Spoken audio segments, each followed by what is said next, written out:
Bonjour à tout le monde. Nous allons avec l'aide de Hachem, comme d'habitude, le dimanche, faire notre petit shiur, faire profiter en même temps tous nos amis qui nous écoutent, qui nous voient, qui participent, qui partagent les shiurim que nous pratiquons pour le bien-être du Ham Israël, avec l'aide de Hachem. Et aujourd'hui, nous allons parler de la mitzvah de la tzedaka. La mitzvah qui est, je pense, celle qui a fait sortir le peuple d'Israël d'Égypte et celle qui fait sortir au présent le Ben Israël de ses souffrances. C'est la mitzvah de la tzedaka. Je pense qu'elle n'est pas assez développée. Cette mitzvah de tzedaka, il nous faut la décortiquer, il nous faut la poser sur la table, qu'elle soit mangeable, qu'elle ait du goût. Comme nous avons dit hier, au nom de Rashi, qu'il faut expliquer les mitzvot de la Torah jusqu'à ce qu'il y ait une douceur dans la mitzvah. Ce cours, je le dédicace comme tzedaka. Je l'offre comme tzedaka à tous les malades d'Israël, tout le Ham Israël et tous les malades du monde aussi. Mitzvah tzedaka, c'est une mitzvah du tzedek, c'est-à-dire de la justice. A priori, c'est une très grande contradiction entre le mot tzedek, qui veut dire la justice, qui est nettement opposé à ce qu'on appelle la charité. La charité, c'est-à-dire l'ifnim et meshurat adin, c'est-à-dire on dépasse la limite du jugement. Le jugement, c'est incontournable. L'Éternel le divin. Il a écrit dans la Torah qu'il n'y a pas d'iniquité dans la bouche, si l'on peut dire ainsi, dans le verdict de Hachem. C'est le din. Le din, c'est le din. Et à Akadosh Baruch Hu, tôt ou tard, par plusieurs façons, il rappelle le Ben Israël à lui par des moyens de din, mais qui sont en même temps tzedaka. Un malade, quand il se trouve malade, quelqu'un qui se trouve dans la tzara, dans la détresse, c'est qu'il est sur lui une tension du din, du jugement. Ce jugement est voulu directement par Akadosh Baruch Hu. Ce n'est pas Dieu qui fait le mal. Dieu ne fait pas le mal, Haz v'Shalom. L'homme a le libre arbitre de créer soit le bien, alors se posera sur lui, se déversera sur lui le bien-être du ciel, soit le contraire, alors il attire sur lui le mal, il attire sur lui le din. Mais tout, que ce soit le bien, que ce soit le mal qu'il reçoit, il est une avodat elakut, c'est-à-dire un service divin que l'homme doit travailler et essayer d'adoucir les rigueurs. Ça s'appelle le din, ça s'appelle le tzedek. C'est la raison pour laquelle le mot tzedaka, il est composé, disent les commentateurs, il est composé, c'est un zohar d'ailleurs, Meforash, explicite, dans Trouma, vous le verrez dans la péricope de Teruma. Teruma, ça veut dire tarum he. Teruma, ça veut dire on élève l'élévation de la lettre he. En quoi consiste la lettre he? C'est l'ouverture. L'ouverture, c'est-à-dire, c'est là où on se trouve dans ce monde. Ce monde, dans le système séphirotique, s'appelle Malchut, la royauté. Lorsque une personne, elle donne de la tzedaka à un pauvre, eh bien, il a créé la Malchut de Hachem Yitbarach. Qu'est-ce que c'est dire la Malchut? Un melech, un roi, est intransigeant. Nous sommes dans un monde de la Malchut et il nous faut faire monter ce monde, sacraliser ce monde vers le haut, hein, par nos actions les plus simples, les plus matérialistes, les plus naturelles qui puissent être. Nous pouvons prendre par exemple de l'eau et sacraliser cette eau en la faisant monter avec une bénédiction. On va la sanctifier. C'est ce qui est marqué dans la paracha de Mishpatim, nous l'avons lu, Ve'anshe kodesh tiyu li. Je traduis, Anché, des hommes, Kodesh, saints, vous serez pour moi. Quelle est l'explication des gens saints? Cela veut dire vous êtes des hommes. Anché, Anachim, vous êtes des hommes. Mais si vous prenez vos actions dans la matérialité, dans tout ce qui est objet, aliment, élément dans ce monde, tous les moyens que l'on possède dans ce monde de la malchoute, de la royauté de Dieu, nous pouvons faire régner l'éternel. Autrement dit, faire monter la matérialité vers la source de l'éternel, qui est la malchoute supérieure, c'est-à-dire Akadosh Baruch Hu. C'est le but de tout juif. L'éternel, dans ce monde, il n'a pas besoin d'anges. Il n'a pas demandé à l'homme, par l'étude de la Torah, par les actions de la Torah, les commandements de la Torah, les statuts de la Torah, devenir un ange. Des anges, l'Éternel a multiples anges de tous les niveaux, plusieurs catégories, des milliards de malachim il a, qui ne sont pas matériels, qui sont divins, sont les attributs de Dieu. Il n'a pas besoin dans ce monde de ça. Ce qu'il a besoin de nous, c'est d'être des hommes, qui sacralisons par des consécrations la matérialité qu'il y a dans ce monde. À savoir, la Torah, elle me dit, tu peux prendre un peu d'argent, un tout petit peu d'argent, et faire régner Akadosh Baruch Hu.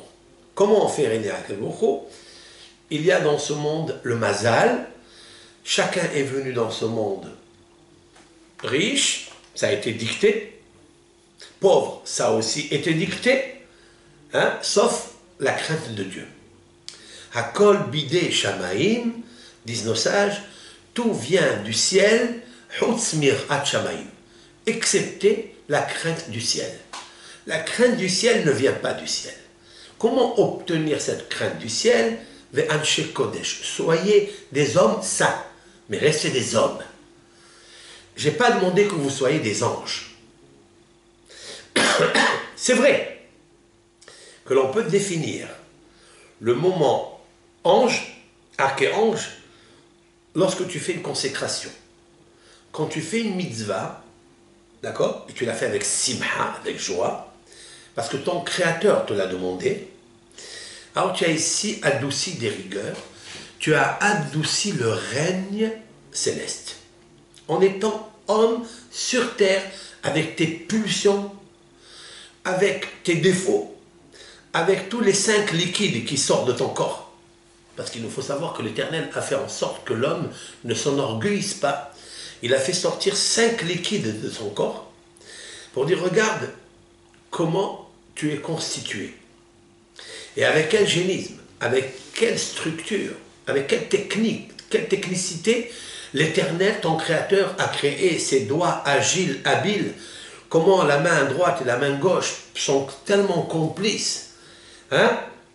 Qu'est-ce qui bout dans la marmite des intestins? Il y a des vaisseaux de partout, il y a des muscles, il y a des organes, comme le foie, comme il y a les 5 acides bilaires, les 4 acides bilaires. C'est magnifique. Cet homme-là, il a aussi une neshama.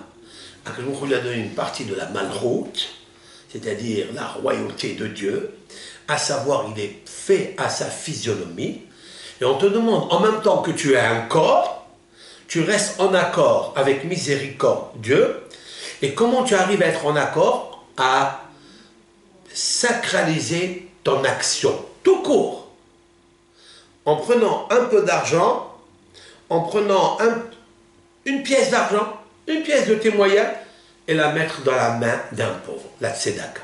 Après, bien sûr, il y a plusieurs niveaux de tzedaka. Pourquoi je parle de tzedaka? Parce que nous sommes rentrés dans le mois de Hadar. Le mois de Hadar est le mois Mishenichnas Hadar, Marbim Besimha. Lorsque rentre Hadar, ça veut dire quand il rentre Hadar, ça veut dire lorsqu'il y a le molad, la naissance de l'embryon de la lune, dès qu'elle rentre, et nous on ne la voit pas, mais nous on sait qu'elle existe, qu'elle est enregistrée, elle a commencé à s'enregistrer, à se développer, ce bourgeonnement du molad, de la naissance, oui, de la lune, à partir de ce moment, même que tu ne le vois pas, Marbim Besimha, il nous faut augmenter la joie. Comment on augmente la joie? Eh bien, qu'est-ce que ça veut dire augmenter la joie? Alors d'abord, toi, tu dois être tellement joyeux d'être un Yehudi. Ça, c'est la plus grande joie que tu puisses dire que tu es le meilleur, et le meilleur mieux que le plus grand roi. Hein? Parce que tu es Yehudi, tu appartiens à Abraham, Yitzhak et Yaakov, tu as eu un patrimoine qu'est la Torah. L'Éternel lui-même est descendu au mont Sinaï, il nous a parlé, il nous a donné ce privilège de lui parler. On s'est attaché à lui et on lui a dit, tout ce que tu nous donnes, on le fera. Et donc il t'a dit, d'accord, tu es d'accord avec moi? Allez, maintenant, suis-moi. De toute façon, tu étais un vulgaire esclave en Égypte pendant 210 ans. Qu'est-ce que tu préfères, ça ou ça? Donc tu es Marbé Simha. Le mois de Hadar, il nous faut augmenter la joie. Explique Rachid dans la Gemara pour deux choses. Parce qu'il y a eu les miracles. Le mois de Hadar a eu miracle de Purim et aussi celui qui suit après le miracle de Pesach, de la sortie d'Égypte, le mois de Nissan. Et ce mois commence à fleurir, ce mois commence à se multiplier des événements de la création du monde, la nature, qui nous rappellent qu'il nous faut sourire, il nous faut rire. Je dis toujours que celui qui sourit, il a le sou et le riz. Et c'est vrai. Et c'est vrai. Parce que le visage de Dieu est ton visage. Si toi tu lui montres dans ton miroir universel, tu lui montres le sourire, Hakadosh Baruch Hu, il te montre. Il ne faut jamais penser à la punition, la sanction, le désespoir, surtout le mois de Hadar. Hadar, Hamehodar. Hadar, c'est la beauté. La beauté se trouve dans ton visage lorsque tu souris. Regardez quand une personne, vous regardez quand elle sourit, elle émane d'elle quelque chose, le visage de Dieu, les empreintes de Dieu, la sagesse. C'est ça, c'est comme ça qu'il faut voir Akadosh Baruch Hu. Je vais apporter sur cela et superposer ce que disent nos sages concernant le psaume 121. Le psaume 121, il est dit Adonai Tzilcha. Le psaume 121, c'est Shir la ma'alot et sa'ina et les harim, lève mes yeux vers les montagnes, d'où viendra mon aide, viendra de Hachem, etc. Et à la fin, tu dis Adonai Tzilcha aliad yeminecha. Je traduis, l'Éternel est ton ombre sur ta main droite. Qu'est-ce que c'est que l'Éternel est ton ombre? Pourquoi il est comparé à l'ombre? David Amelech n'a trouvé que des mots extraordinaires. Il nous dit des choses ici un petit peu impalpables. L'Éternel est ton ombre. Voilà d'où est sorti le positif, de toujours penser le positif. D'ici, de là. De ce texte, nos sages, les anciens sages, ont décodé Hachem Tzilcha. Regardez l'ombre. Prenons un exemple, parabole de tous les jours. Quand il y a l'ombre, vous lui montrez un doigt, il vous montre un doigt. Vous lui montrez la main, il vous montre la main. Vous lui montrez tout le corps, il vous montre tout le corps. D'accord? Ça c'est l'ombre. David Amelech nous dit, disent nos sages, Adonai Tzilcha. L'Éternel est ton ombre. Ton ombre que tu connais, ben c'est l'Éternel. Tu lui montres à Hachem que tu l'aimes avec un petit doigt, il te montre avec un petit doigt. Son amour, c'est le reflet de ce que tu es. Tu ne reçois que ce que tu penses, qui tu es. Lorsqu'un ben Israël, une bat israélienne pense de Akadosh Baruch Hu qu'il est mon ombre, donc agis avec lui. Montre-lui que tu es tout son enfant, tout entier ton enfant. Tu ne voudras pas. Tel un miroir. Vous regardez dans le miroir entièrement, il vous montre entièrement. C'est l'Éternel. C'est ton miroir. Voilà ce que ça veut dire. Eh bien, dans toutes les mitzvot de la Torah, ça dépend. Qu'est-ce que tu montres à Hachem? Quel est l'amour que tu portes pendant la mitzvah, avec la conviction de la émouna que tu l'as fait? Tout le monde prie à Hachem. Qui ne prie pas à Hachem? Tout le monde. Mais le but ultime de la prière, c'est de prier avec la émouna en Hachem. Ça, c'est pas évident. On prie par système robotique, machinalement. On est tellement habitué et on perd en fait l'énergie émouna, qui est l'épice essentielle pour l'acceptation et exaucement de nos prières, de nos requêtes, de ce que je veux vraiment. Adonai Tzilcha, avant de faire une mitzvah, avant de faire une tfila, avant de donner la tzedaka, parce que la tzedaka, elle augmente la joie. Pourquoi elle augmente la joie? Parce qu'il y a une personne à côté de toi que tu ne sais pas ce qui lui manque, et tu ne sais pas le stress où il est, tu viens, tu le soulages.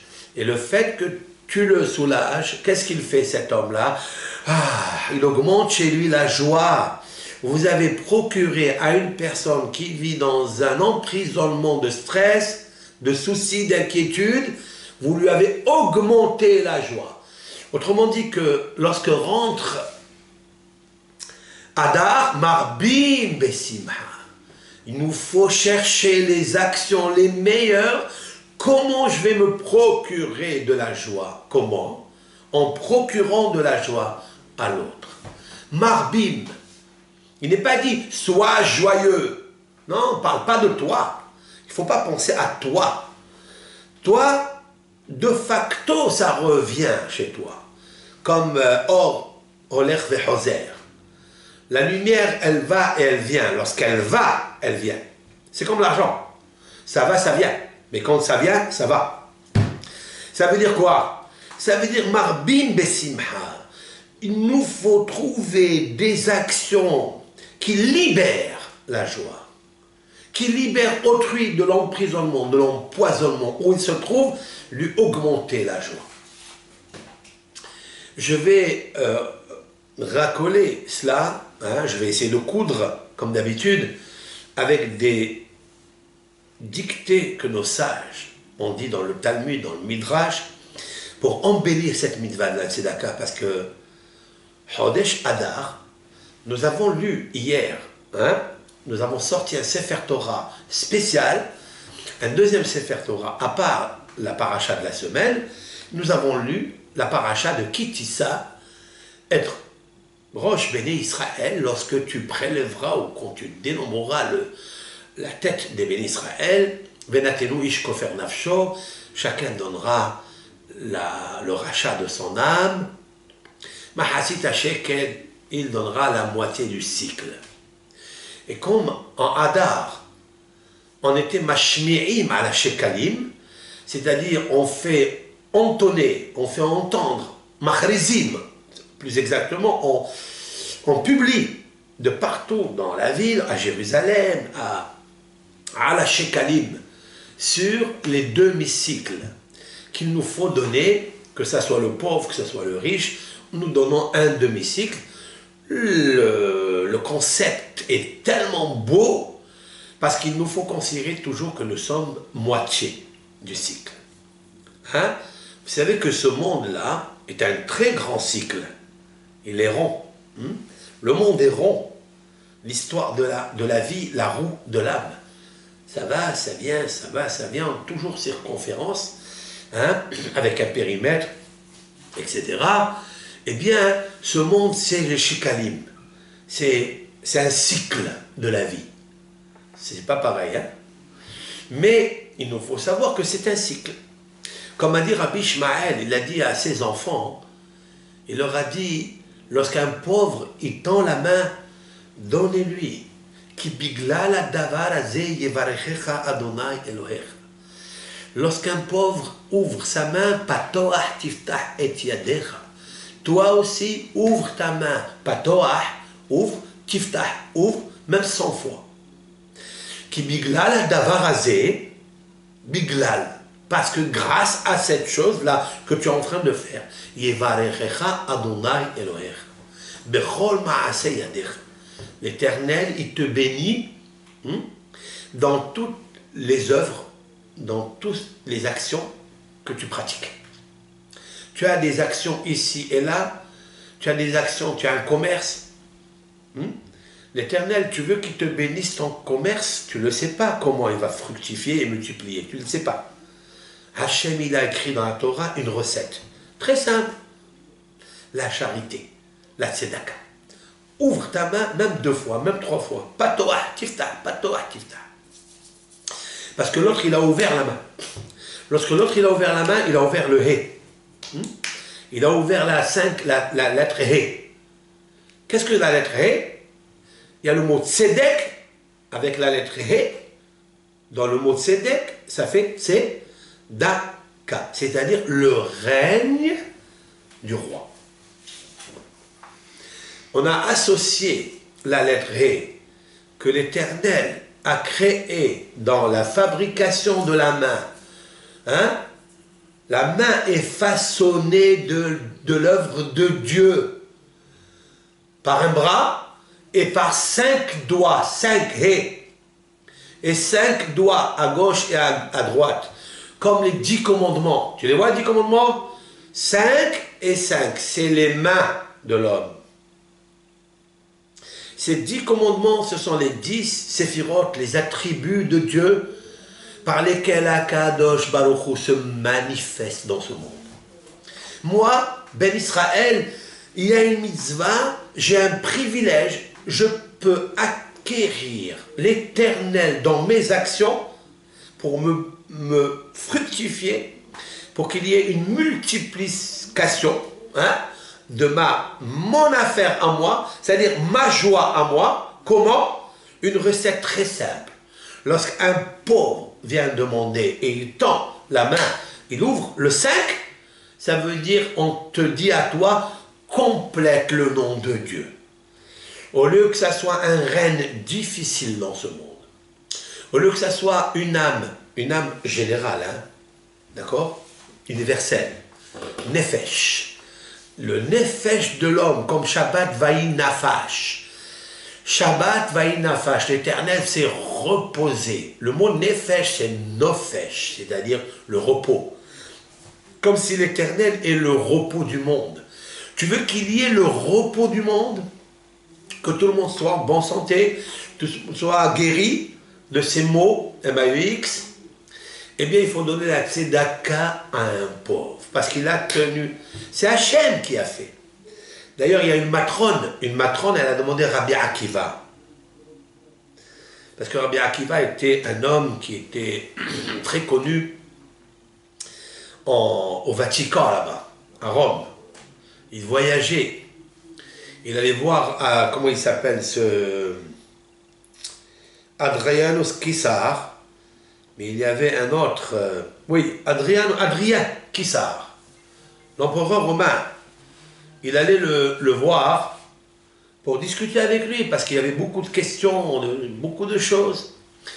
La chokma du monde s'interrogeait sur la mer, s'interrogeait sur beaucoup de choses qui sont inexplicables, et que le Talmud et la Torah, qui est l'enracinement de la création du monde, demandait à Rabbi Akiva. Et donc une matrone qui se trouvait là-bas à Rome, dans le palais de Rome, elle lui a demandé à Rabbi Akiva, il y a une mitzvah de la tzedaka? Il dit oui. Ça veut dire qu'il y a des pauvres, il y a des riches. Mais si l'Éternel aime son peuple d'Israël, pourquoi il a fait qui est le riche et qui est le pauvre? Que les deux, qu'ils n'aient pas besoin l'un de l'autre.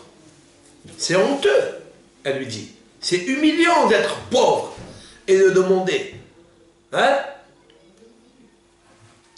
Alors il lui a dit, Rabbi Akiva, justement, lorsqu'un pauvre, écoutez bien, lorsqu'un pauvre et un riche se rencontrent, c'est l'Éternel qui les a fait ensemble. Alors il lui dit, mais je ne comprends pas. Mais pourquoi? Alors je viens de revenir au texte que Rabbi Ishmael a dit à ses enfants. Lorsque un pauvre tend la main, ouvre-lui la main.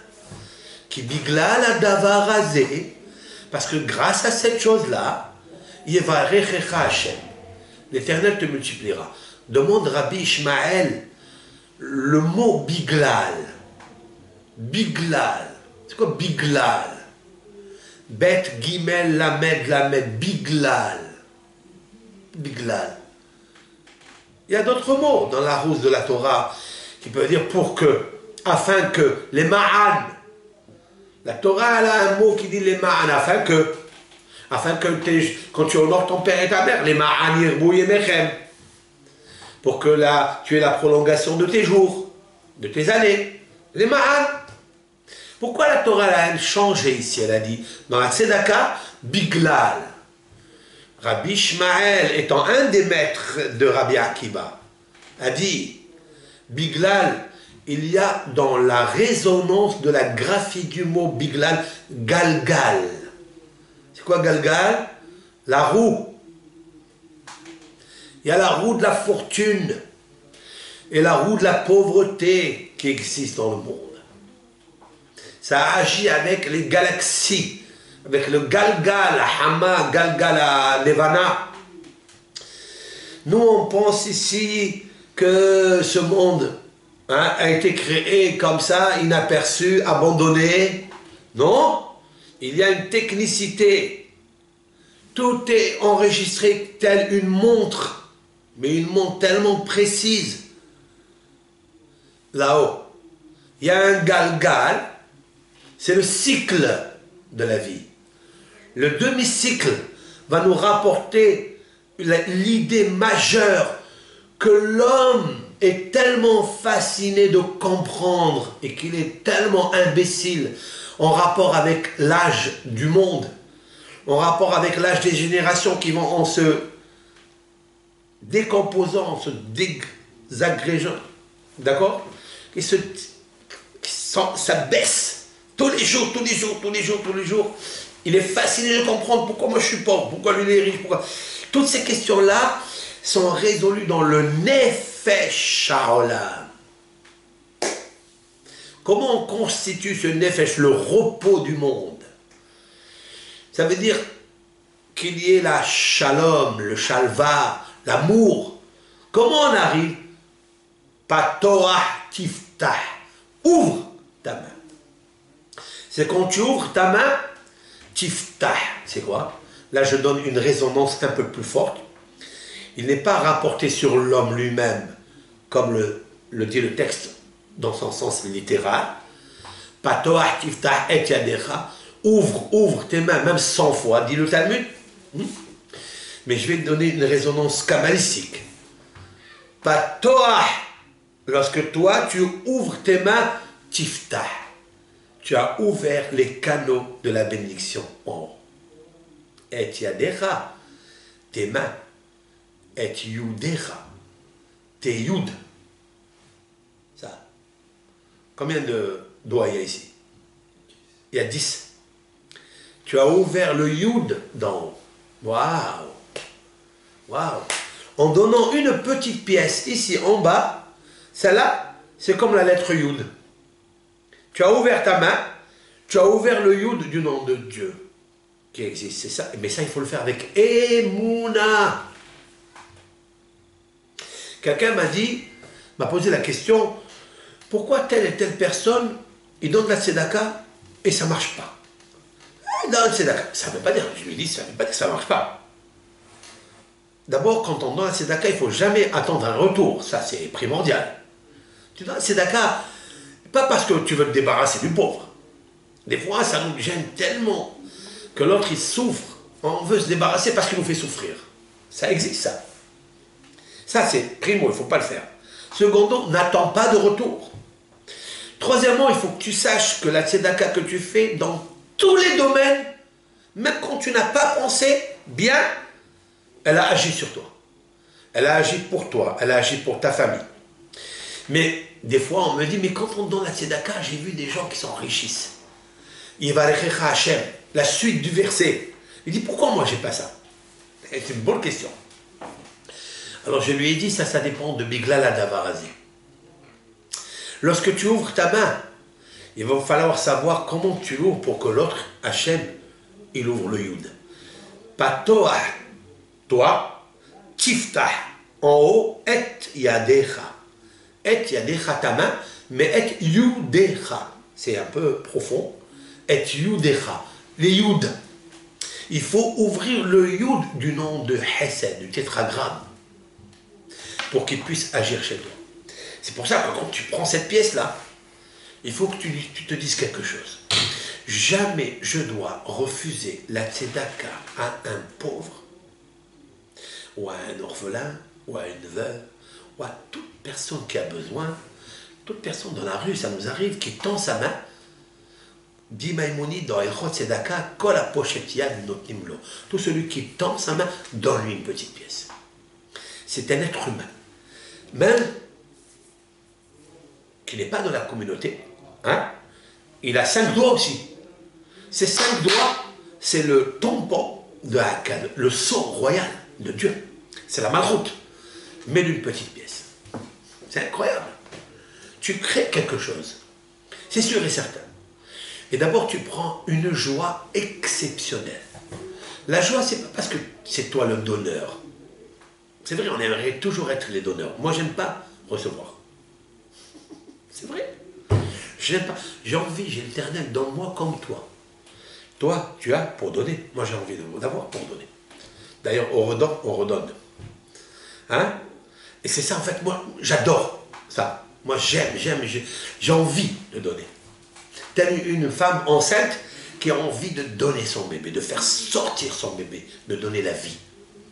Je me procure une joie intense. C'est bien. Mais la kavana, lorsque tu as la kavana, ça veut dire que tu es miyahed, tu unifies pour Akadosh Baruch. N'attends pas de recevoir le retour. N'attends pas qu'il te dise merci. Lui, il doit le dire, mais toi, n'attends pas. Fais-le vraiment à titre désintéressé de tout. Alors tu as la bracha. Mais Rabbi Ishmael nous a appris quelque chose qui bigla la davarase. Tu sais, quand tu dois donner, lorsqu'une personne te suscite pour que tu lui donnes, il faut que tu saches que peut-être un jour c'était le contraire. Dans une vie du Galgal, du Gilgoul, dans une vie antécédente, peut-être la même personne qui t'a donné un jour, et que toi tu étais le pauvre, tu es en train de le rembourser maintenant. Mais ça, la matrone ne le comprendra jamais, parce qu'il faut avoir la émouna de 2 choses, de Tchiyat HaMetim, la résurrection des morts, et il faut avoir la émouna du Gilgoul. Il nous faut croire qu'il y ait une sorte de la roue de l'âme, le cycle de l'âme. Voilà pourquoi le mot shekel, c'est la valeur numérique 430. Comme la valeur numérique de nefesh. Nefesh. Autrement dit que le mois de Hadar, je dois être marbin besimha, je dois être joyeux, ou mashmerim ala shekalim, et on fait entendre de donner le demi-cycle, parce que le monde est un demi-cycle. Un jour, tu ne peux jamais être entier. Tu ne peux jamais être riche depuis l'embryon de ta naissance, Neshama, quand tu es venu la première fois au monde. Tu ne peux pas être dans toutes les roues de l'âme riche. C'est impossible. Un jour, tu étais, et un jour, tu ne l'es pas. Parce qu'un homme riche, il faute. Et quelle est la faute d'un homme riche? C'est une épreuve. Shlomo HaMelech a dit que la richesse est une épreuve pour chaque juif. Laquelle? Il a dit Pen esba vechihashti. Il a dit l'Éternel, donne-moi du pain quotidien, journalier.